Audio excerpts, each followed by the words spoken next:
criança, da minha infância querida, ainda guardo na lembrança pedaços de minha vida. De minha mãe muito amada, frágil, doente, sofrida, porém forte e sempre ousada a educar seus filhos para a vida. Do lugarejo calmo e pobre, onde vivi infância e mocidade, guardo na mente o povo de alma nobre e no meu coração uma saudade. Da escola humilde e pequena, onde aprendi as primeiras lições, e Dona Emilinha, meiga e serena, nossa mestra, belas recordações. Depois vem Dona Aurélia, professora amiga de várias gerações, fazendo de sua vida um sacerdócio, modulando com arte nossos corações. E nas manhãs frias caminhava um bom pedaço até a solidão. Com os alunos a quem tanto amava, só alegria sentia em seu coração. Sempre enérgica e muito animada, não aceitava preguiça ou distração. Fosse lição escrita ou tabuada, tínhamos que saber com precisão. Com que carinho ela preparava a infância para o dia de amanhã, não esquecendo a profissão que amava, ensinando sempre com o mesmo afã.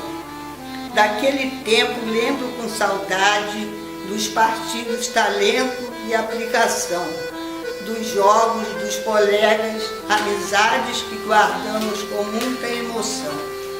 Da igrejinha pequena, com carinho, recordo festas e coroações, o nosso bom e alegre teatrinho que bem fazia nossos corações. E depois, em nossa mocidade, as festas no Clube dos 40. Quanta união, quanta amizade na juventude pura se acalenta. E hoje, já da vida castigados, cada um segue firme o seu destino. Mãe, lá dentro temos guardados saudade de boas dos tempos de meninos. E a nossa Dona Aurélia tão querida, não há quem esqueça por um só momento. E a Deus, numa prece comovida, peço que aguarde de muito sofrimento.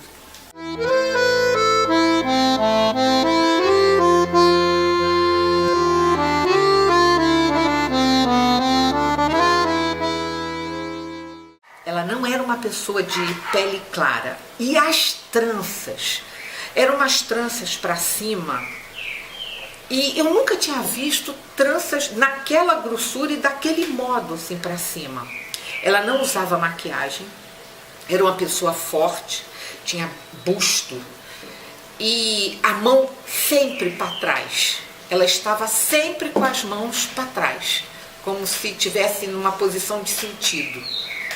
E uma pessoa que o olhar, ela exalava, é como se ela tivesse uma auréola de autoridade, mas não era autoritária.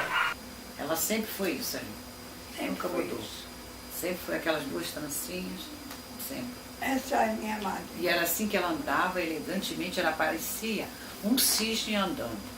Ah, Ela é elegante, ela não andava correndo depressa, não, era aquela elegância. Ela era gorda, Entendeu? Sempre muito. Você não via Dona Aurélia de roupa sem manga, não. Ela fazia uma trancinha, a vida inteira foi assim, ela nunca mudou, né? Nunca mudou. Sempre aquela trancinha no alto da cabeça. Não gostava de cozinhar, nem pensar. Nunca vi tia cozinhar. Né? Panela de pressão, tinha um medo de panela de pressão, nem pensar. Era boa professora, era boa pessoa. Ela era carinhosa com quem a merecia. Não podia imaginar que houvesse alguém com aquele histórico de tanta energia como as pessoas relatavam da Dona Aurélia. Da Dona Aurélia as pessoas diziam que ela era muito séria, ela brincava, ela fazia, ela, né?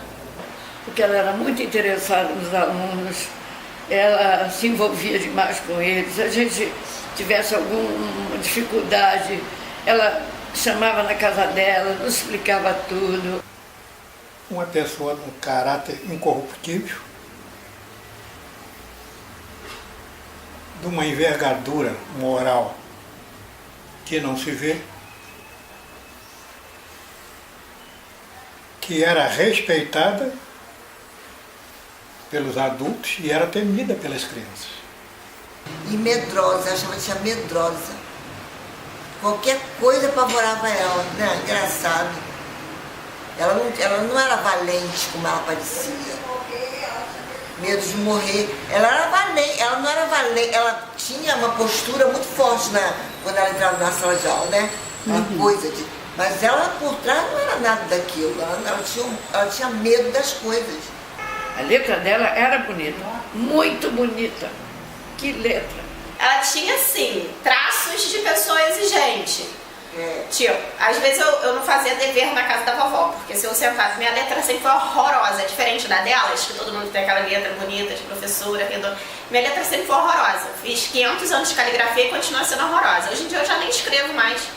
Hoje em dia é tudo digitado e tal, muito difícil.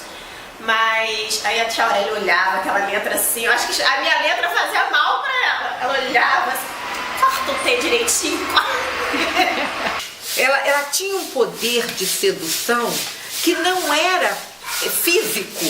Eu acho que era no diálogo, era na forma dela falar. Porque a maneira como todos eles falavam da Dona Aurélia era isso, de adoração.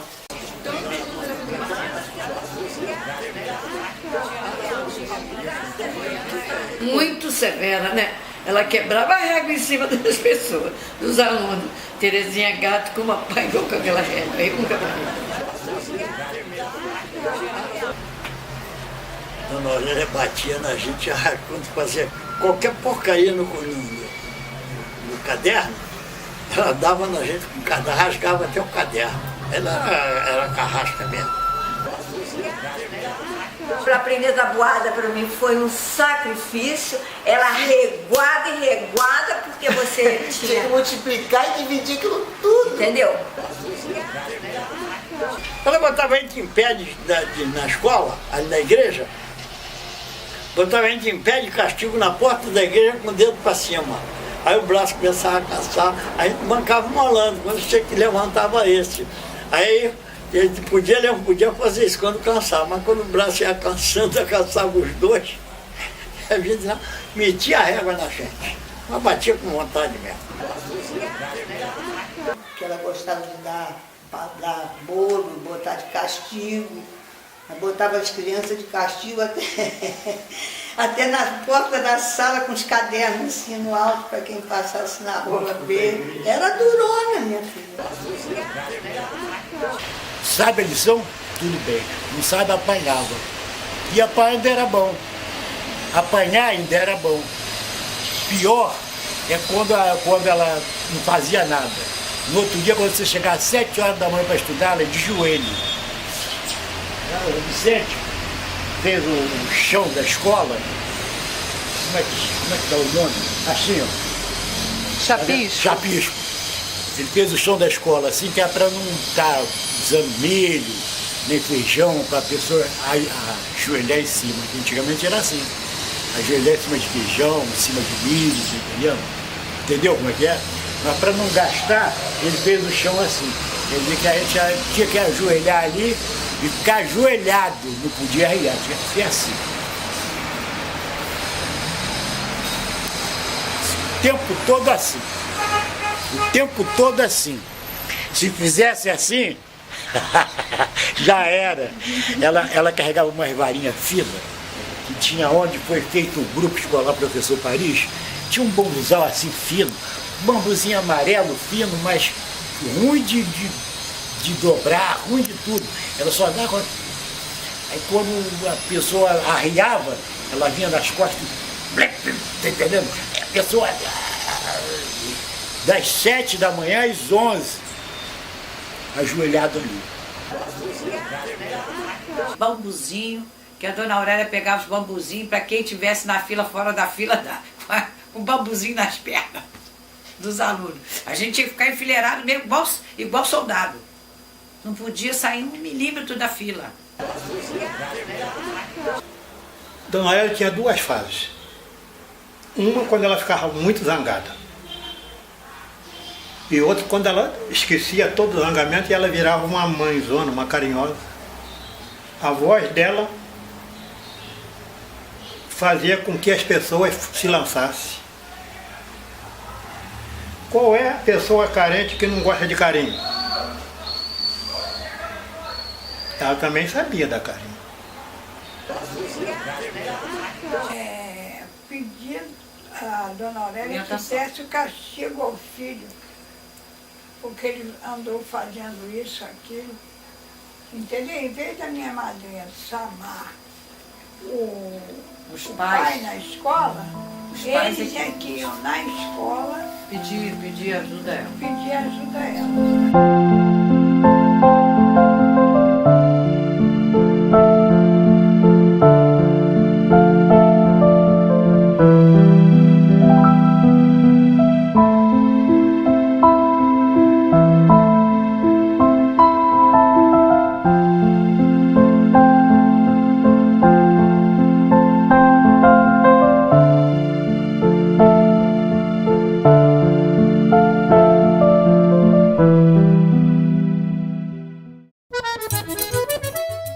Ela dava aula, a gente pagava 5 mil reais por mês. Pagava 5 mil reais, aquela nota grande. Então eu não pagava, só eles dois, mas eu ia aprendendo, tipo, eu passei a pagar. Aí papai aumentou o número de estudantes, de alunos. Então pediram a meu pai, que era o zelador da igreja, que era o zelador aqui da Sagrado Coração, que até essa cruz aqui era dele, para dar aula na igreja. Então quem abria a igreja era eu todo de manhã, com 6 anos, com 7 anos mais ou menos, por aí assim, era eu que abria a igreja de manhã, aí vinham os alunos, aí começou, com o conhecimento, né? Nós fomos arranjando gente para estudar com Dona Aurélia. Não tem conforto nenhum aquilo ali, né? Acho que nem me lembro como é que era aquilo ali mais. Tantos anos. Tinha os bancos, não tinha nem carteira. Eu não me lembro nada. Era a igreja, era dentro da igreja. Não tinha casa, não. Mas lá dentro do cemitério, né? Não, a igreja é fora do cemitério, né? Aquela igrejinha. Ainda existe até hoje aquela igrejinha? Era dentro da igreja.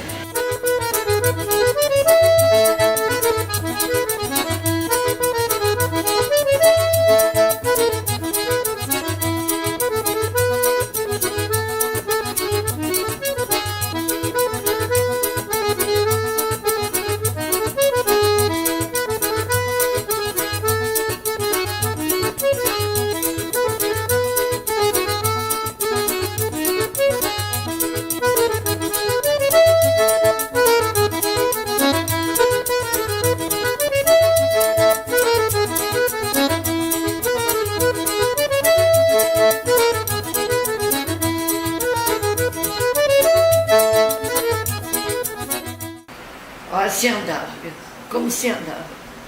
Da minha casa até aquela igreja, era um turismo. Mas criança, tudo é festa, né? A gente amava andar pelos trilhos, aquela poeirada, a gente comendo poeira, tudo é festa. Criança não tem essas coisas, né? Eu tinha 7 anos, gente. No dia que eu estava fazendo 4 anos e 5 meses, mudei para cá, da Lapa para Solidão. Naquele tempo era Solidão mesmo. Ah, e como era a Solidão? 5 ou 6 barracos, né? Barraco não, casa de sapé, naquele tempo, casa de estuque, um armazénzinho, que era de um português chamado Antônio Vilela, de Dona Leonarda, tinha um botequim, Dona Leonarda e Seu João, tinha um botequim. E ali tinha até fundaram uma escola de samba, tinha uma escola de samba, o Verde e Branco, devia ser batizada pela Mangueira, veio uma turma da Mangueira fazer o batismo da escola. Ah, então tinha já. Teve tudo isso na Solidão. Onde a gente dormia com as janelas abertas, só tinha uma tela para não deixar entrar mosquito, né? Solidão porque aqui era a única estrada que dava acesso a Petrópolis. Aqui contavam os mais velhos ainda do que eu. Aqui que tinha alguns aí, era seu Aprígio Tavares, era a dona Leonardo, seu João Dias, mais alguns. Então contavam, gostavam de conversar comigo. Então aqui passavam as carroças. Naquele tempo não era diligência, era carruagem da família imperial, ia daqui para Petrópolis. Por isso é que era a estrada da Solidão, porque dava febre até nos postes. Meu Belfor Roxo querido, saudades de velhos tempos, anos da vida vividos sob o teu céu, sem tormentos. Lembro-me de tua praça, só de areia, sem jardim. Mesmo assim, num só compasso, aos domingos era um festim. Era ali que a mocidade se reunia a passear, cheia de paz e amizade, num vai e vem a prosear. Teu coreto à moda antiga, com a banda a tocar. O bom papo, gente amiga, como é bom recordar. A mulata ali no meio, sempre a nos observar. E não havia o receio que um dia a fossem levar. Durante o dia era o jogo, no campo à beira da linha. Na torcida o desafogo, no chão a bola rainha. Leia, em sua bicicleta, nos levava a passear. Dia a dia era uma festa, o nosso alegre folgar. À noite, céu estrelado, sempre havia brincadeira. Na rua Rocha Carvalho, era a roda ou a bandeira. Lembro as enchentes dos rios e os palhaços na rua. E em meio à grande alegria, a claridade da lua. E o Clube dos 40, suas domingueiras e seus carnavais, seus bailes, quem não se lembra? Lembranças boas não se olvidam jamais. Hoje, muita gente amiga, estamos todos a lembrar. Em meu coração se abriga saudades do velho lar. Também hoje relembramos os que da vida se foram, aqueles que sempre amamos e que em seu seio repousam. Já vai longe a nossa mocidade, a velhice de nós já se acercou. Saudades infinitas nos invadem e é bom recordar o que passou. E aí eles foram parar em Belfor Roxo por causa disso, né? Da minha tia, com conhecimento com seu pai, seu avô. É o bisavô, avô? Bisavô. Bisavô com o marido dela, trouxe eles para lá, Tia Catu. Tia morava nesse terreno aqui, ó. Havia duas casas, o do meu pai e a dela. Ah, tá. Era no mesmo quintal. No mesmo quintal, mas eram duas casas, entendeu? Eram duas casas. Interessante, era bem cultivado, né? Não, na frente tinha a casa dela nos fundos, onde que tinha a escolinha atrás, onde que ela assinava. Aqui na frente era um canteiro cheio de planta. Porque ali tinha quase uns 5 campos de futebol. Tinha areia branca, tinha o Pian, tinha o Castelar, tinha um monte de campinho ali. Inclusive até onde a delegacia, aquilo ali era um campo de futebol. Entendeu? Belfor Roxo tinha muito futebol de várzea. Muito campo também. Todo lugar tinha campo. Todo lugar que você andava por aqui tinha campo. Pertencimento. Belfor Roxo pertence a nós. Aquelas famílias que estavam ali. Eu não vi isso em Nova Iguaçu. Eu vi isso em Belfor Roxo. Né? Eleição acontecia em Nova Iguaçu, tá aquele dever cívico. Em Belfor Roxo, era questão de vida ou morte. Uhum.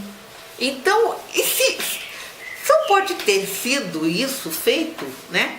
Construído, né? Por uma pessoa. se todos passaram por ela, né? Ela ali foi construindo isso, porque essa questão política em Belfor Roxo sempre foi muito forte. Aqui embaixo também, aqui embaixo, antes de chegar a Biquieri, lá debaixo desse loteamento ali, Sim. esse loteamento que pega daqui vai até lá embaixo. Jardim Almo. Isso aí era ali no princípio, aqui no princípio, era canavial do meu padrasto, o Sr. Ernesto. Canavial tinha mais ou menos 50 ou 60 metros, beirando o câmbio da SEDAI, que naquela época não era SEDAI, era o departamento de água e esgoto. Não foi mudando de nome até parar no SEDAI.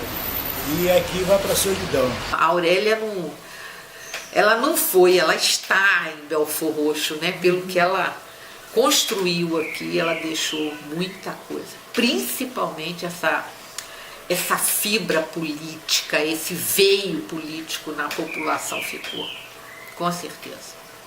E Dona Aurélia já dava aula cá na escola Arruda Negreiro, né? Que era Arruda Negreiro. Depois é que acabou por lá para cima, passou a ser professor Paris.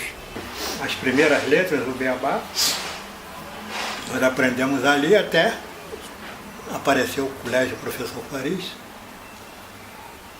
e ter a grata satisfação de ser regido por Dona Aurélia Braga. Tinha a escola dela, pública, lá onde ela morava, que era ali onde agora fizeram aquele negócio de shopping.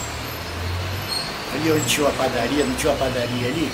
Sim. Ela morava numa casa ali antes da padaria. Era ali a casa dela e era ali o colégio que ela tinha, mas era mais público que particular. Então era ali que era o professor Paris. Ah, mas professor Paris não é do meu tempo. Nem tinha professor Paris no meu tempo. Não. Era lá em cima, perto daquela igreja do Estado da Conceição, né? Ali nem sonhava ser do meu tempo, ali, em frente ao Moreira. A subida ali. Aquilo não era meu tempo. Aí ela já não tinha mais o colégio dela na casa dela, nem nada. Já dava aula ali, né, professor Paris. Não, mas o colégio começa na casa dela. Não, eu estudei na casa dela. O próprio professor Paris. Começou ali, né? Aí eu acho que sim. Mas eu estudei na casa dela, primeiro na igreja, depois na casa dela para Nova Iguaçu. Mas professor Paris lá naquele outro colégio eu nunca estudei. Né? Aí ela fazia coisas de futebol, partidas de futebol. Aí gostava de fazer passeio, levava a gente à quinta, levava... Porque a gente tinha teatrinho na escola. Pô, a escola da Dona Aurélia é fantástica. Ela fazia tudo. Ela contratou um coreógrafo, o senhor Tassilo, fez um teatrinho bacana. Teatrinho bacana pra caramba. Levava 2, 3 horas dando peça de peça. Eu, por exemplo, contracenava com a Terezinha Daia. Conhece a Terezinha Daia? Uhum. Eu contracenava com a Terezinha Daia, a minha parceira de teatro. E Dona Aurélia gostava de fazer festinha, muito, né? E tinha os teatrinhos. E já fazia teatro, né? E isso no professor Paris, que eu estudei no professor Paris. Ela era diretora, né? Uhum. Aí ela organizava. E os mais velhos, que já não estudavam lá, mas tinham sido alunos dela, já eram professoras lá. Aí fazia peça no final, né? Tinha um rapaz lá de Belfor que se formou em médico, ele era sempre o galã. Ensaiava muito, para depois, quando estava tudo bom, aí que ela começava. E até era assim, em salas assim, que estavam desocupadas, aí todo mundo carregava as cadeiras de casa para fazer a plateia. Aí tinha um primo dela que ajudava a fazer palco e tudo. Aí ali ela ensaiava até todo mundo estar firme, né, Valde? Aí a gente fazia os teatrinhos. Mas era muito bom, muito bom. Ela era assim, gostava muito de... Eu tenho minhas poesias que até falo muito, e disso tudo, desse tempo. Que tem 3 poesias. Ah, é? Tem poesias? Sobre essa e sobre esse sobre tempo? isso, sobre esse tempo. La ya la la ya la la ya la ya la la la ya la la ya la si vai vai Chiquinha, mãe. Lá se vai a Mana Chica, lá se vai Chiquinha, mãe. Aí vem a Mana Chica do Caboi. Quem nunca comeu pimenta não sabe que coisa é moi. Aí vem a Mana Chica do Caboi. Quem nunca comeu pimenta não sabe que coisa é laia lá, laia lá. Em 1909, quando a dona Aurélia nasceu, a Mana Chica já existia em Gargaú.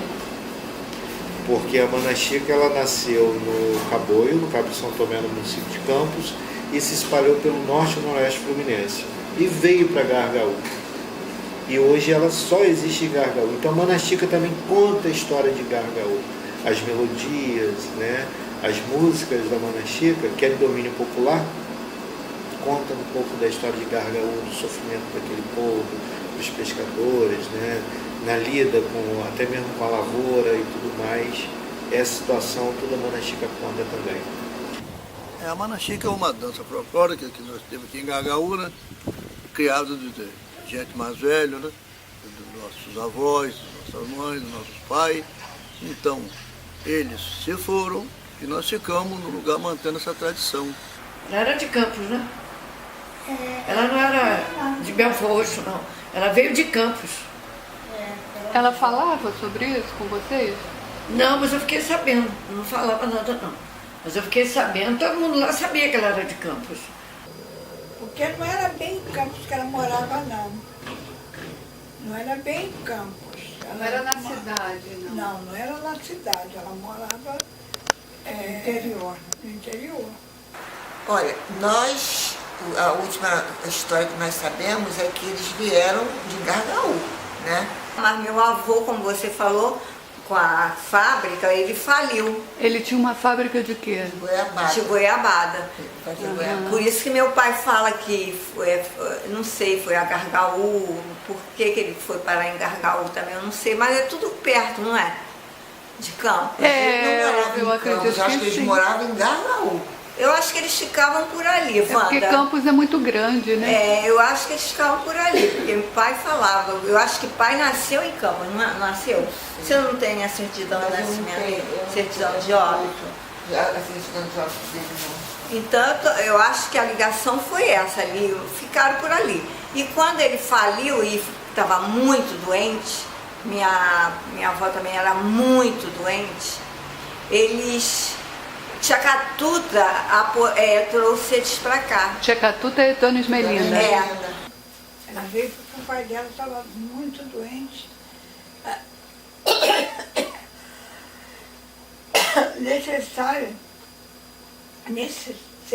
Necessitava de um tratamento de saúde que está no Rio, que lá não tinha. Ela deve ter vindo através de uma embarcação. Naquela época não tinha essas embarcações, esses barcos que tem hoje, né? Até que até um pouco mais de conforto, né? Deve realmente ter feito uma viagem naquela época horrível. Foi uma viagem muito difícil, muito longa, e que enfrentou muita tormenta de chuva, de água, de rios. Mas é interessante que Dona Aurélia, ela nasceu em 1909, também na data que o barracão foi construído, o barracão de Gargaú. Foi construído nessa data, né? Hoje ele já tem 116 anos, vai fazer 116 anos, e era um entreposto comercial, um grande entreposto comercial. O barracão, pelo que diz os antigos, né, os mais velhos, o barracão tem calculadamente 150 anos também. É mais ou menos da idade da Mana Chica. Onde ele é hoje um centro cultural, ele é um centro de cultura, mas ele também já foi uma feira, né, que vendia tudo que tinha aqui na época, aqui que aqui hoje é São Francisco, município, mas antigamente era distrito. Então vinha muito aqui dentro do sertão, a gente fala, né, igual lá fora que tem o sertão de Pernambuco, né? Aqui era do sertão de São Francisco.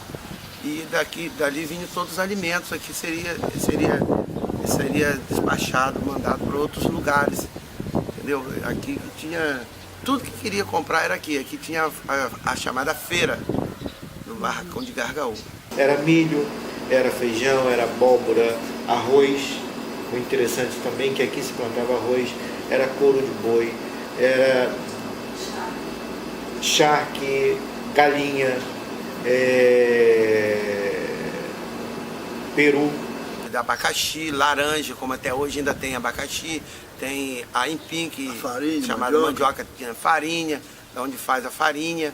Então vivia disso, vendia muita galinha, tudo aqui era o mercadão, era o mercado. Tudo do sertão para cá, tudo para vendido aqui, aí saía de prancha. Não tinha transporte. Saía para São João da Barra, o transporte era por água, ia para campo de prancha. Chegava aqui a cavalo, carroça, carro de boi, cavalo, por aqui. Saía de prancha. O canal era navegável, eram os pranchões, colocava tudo aquilo nos pranchões, dos pranchões a vela, pelo Rio Paraíba, pelo canal Rio Paraíba, levava para São João da Barra, Campos e São Fidélis. O Paraíba era navegável até São Fidélis, então esse material todo era escoado do barracão. E era interessante que a gente tem relatos das pessoas ainda, e tem algumas fotos, que era tudo levado em carro de boi, ou se não em mulas, eram tropas de mulas que colocavam tudo isso em jacais, ou se não em carro de boi, e aquela coisa bonita, os carros de boi suviando, as rodas fazendo barulho, barracão de Gargaú. Então, com certeza, a Dona Aurélia acompanhou toda essa história do barracão. A feira começou bem 1800 e qualquer coisa, não conta no livro, mas era feita ao ar livre. Depois cogitou-se então de construir aquele barracão para obrigar os feirantes. Ele foi inaugurado em 1902, entende? Então, para ali vinham as mercadorias, vinha carro de boi. Justamente em 1935, a feira já estava caindo.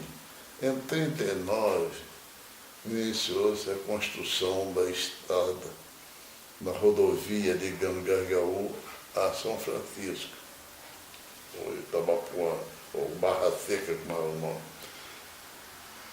Terminado em 40.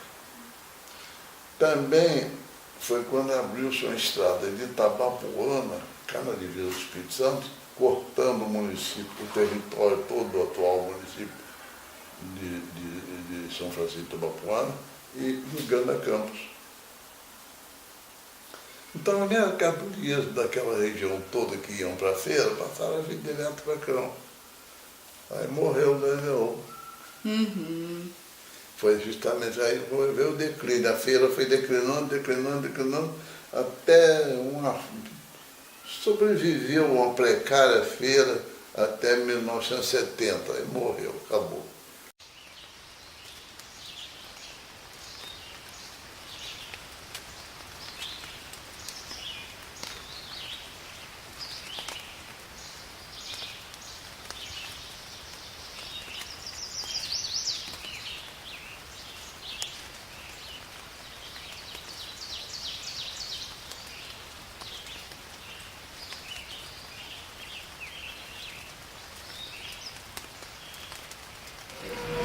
Falava que ela era integralista.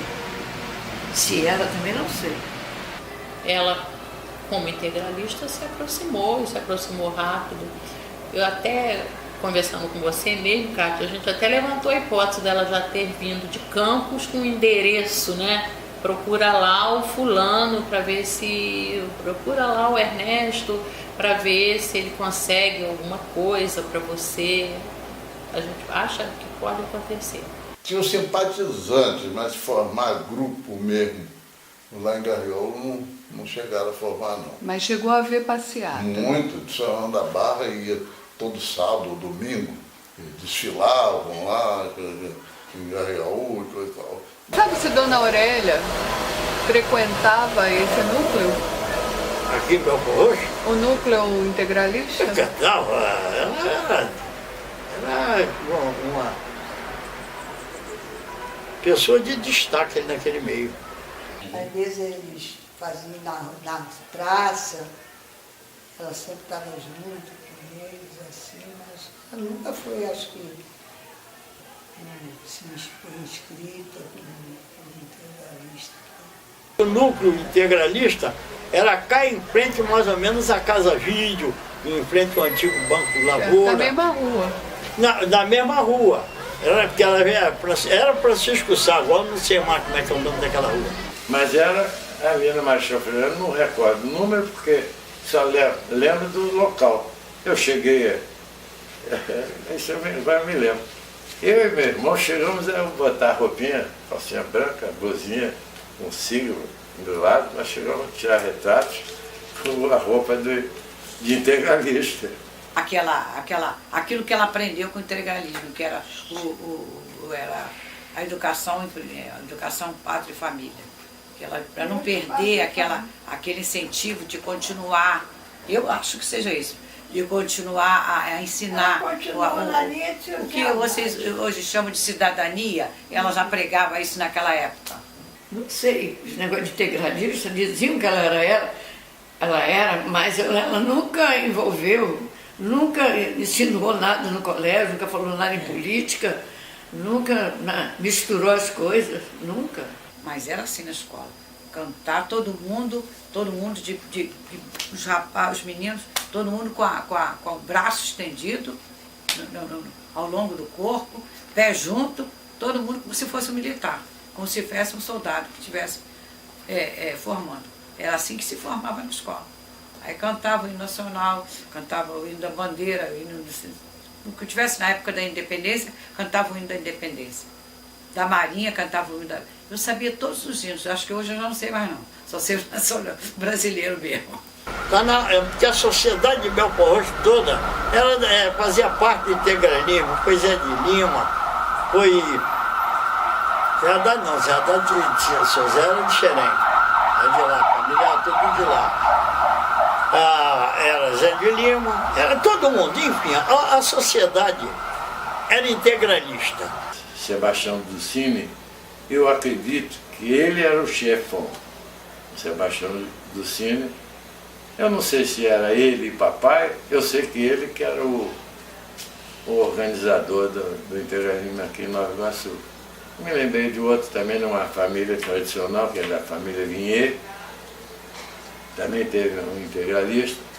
E hoje eu vinha saber de um ou outro, por sinal hoje, Nilson Ramos. Esse não é vivo.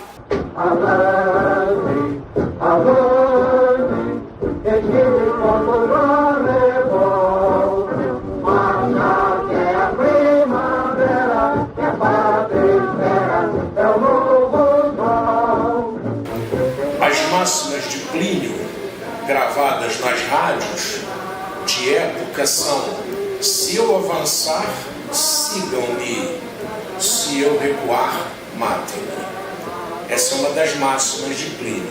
E a que mais assustava era: castigarei implacavelmente até os indiferentes. Então eram duas máximas muito preocupantes, totalmente antidemocráticas, totalmente não republicanas. E Plínio ameaça, é um fato curiosíssimo na nossa região, Plínio ameaça com levantamento em armas de cerca de 100 mil homens. Plínio deixa Getúlio crente de que ele é capaz de levantar no Brasil 100 mil homens em armas. E Getúlio é um estadista experiente. Getúlio é um homem de visão. O nosso Plínio Salgado marca então um comício, e o Getúlio diz a ele: faça o comício e eu darei os trens. De graça. Aqui? Na Central do Brasil. Ah, tá. Mas, obviamente, pegaria o nosso pessoal. Então, a discussão muito grande que se instala porque o trem descarrila em Mesquita. Ele sai do trilho, há um descarrilhamento em Mesquita. E, com esse descarrilhamento, várias pessoas se machucam. E, obviamente, você interdita o ramal daqui para a Central do Brasil, e há um esvaziamento do comício de Plínio. Plínio Salgado na Central do Brasil. Você acha que foi sabotagem? Comenta-se que foi sabotagem, a gente não tem de época nenhum documento hábil que conte essa história, que foi sabotagem, né, que especificamente, mas desconfia-se que houve uma provocação para esse descarrilamento para que o comício não fosse um sucesso, o que realmente não foi. Eu vi os corpos todos aqui na estação. Aqui no Iguaçu também morreram diversos integralistas, onde os corpos foram velados, né, né, aqui na sede da Ação Integralista Brasileira, que era nesse local ali, em frente à prefeitura. Ela era amiga de Zé Haddad, do Dr. Getúlio Moura, a turma do PSD.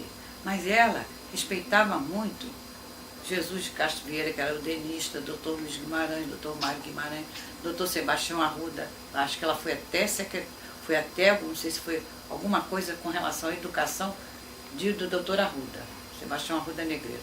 Foi prefeito de Nova Iguaçu. Ela há muitos anos foi do PSD, eu tenho a impressão, até o PSD ser extinto, eu acho que ela ainda participava politicamente. Mesmo tendo lá no fundo do coração aquele ideário, tá entendendo, integralista, mas até que ela se firmou um partido de centro, que era o Partido Social Trabalhista, PSD, cujo líder em Nova Iguaçu era Getúlio Moura. Então, a mãe me levava minha irmã, meu irmão, os três mais velhos, né, que nós somos escadinha. E ali a gente ficava brincando com as filhas do irmão da Dona Aurélia, enquanto elas estavam em reunião. Elas e outras pessoas faziam reuniões para decidir os caminhos políticos aí, quem que elas iam apoiar e tal. Que a vida dela sempre foi essa, né? Ela gostava muito de política e gostava de educação. Era a pessoa mais importante daqui de Belfort Roxo. A mulher mais importante daqui de Belfort Roxo.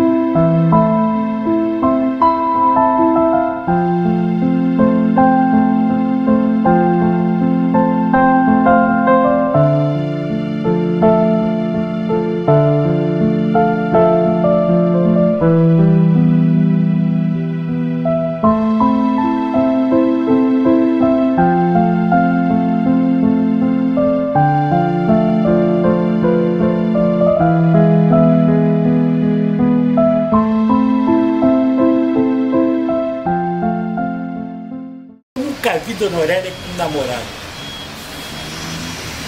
Nem ela falando sobre namorado, nem nada. A professora ainda comentava, marido, filho, ela nunca.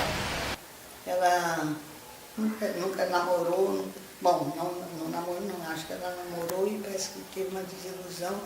Eu sei que ela aí nunca mais quis saber de namorar nem nada. Era solteira. A Aurélia eu me lembro, porque ela namorou um cidadão que se chamava João da Rocha Teixeira. Era filho de um casal, João Batista Teixeira e Cecília Rocha. E eu não sei por que, depois de um namoro firme, prosperar por bastante tempo, foi desmanchado. Ele desmanchou o namoro com ela e casou-se imediatamente com uma filha da agente do correio local. Logo em seguida, ela saiu de Gargaú. A Aurélia saiu de Gargaú. Eles mudaram de Gargaú. Ela tinha uma paixão recolhida por aqueles dois irmãos. Por último, ela falava comigo no Rio. Um que foi até juiz, final né? da vida dela. Um foi até juiz. Juiz, né? Ninguém me falava isso não, isso era escondido, garota. Ah, entendi. Isso era escondido, a gente tinha assim, né? Minha mãe que falava que ela gostava de uma pessoa lá e essa pessoa acho que não... Aí ela enrustiu, não sei, não falava assim, a gente não podia nem perguntar. Que ela tinha muito medo do pai. O pai era um castrador, né? Adeus a Dona Aurélia.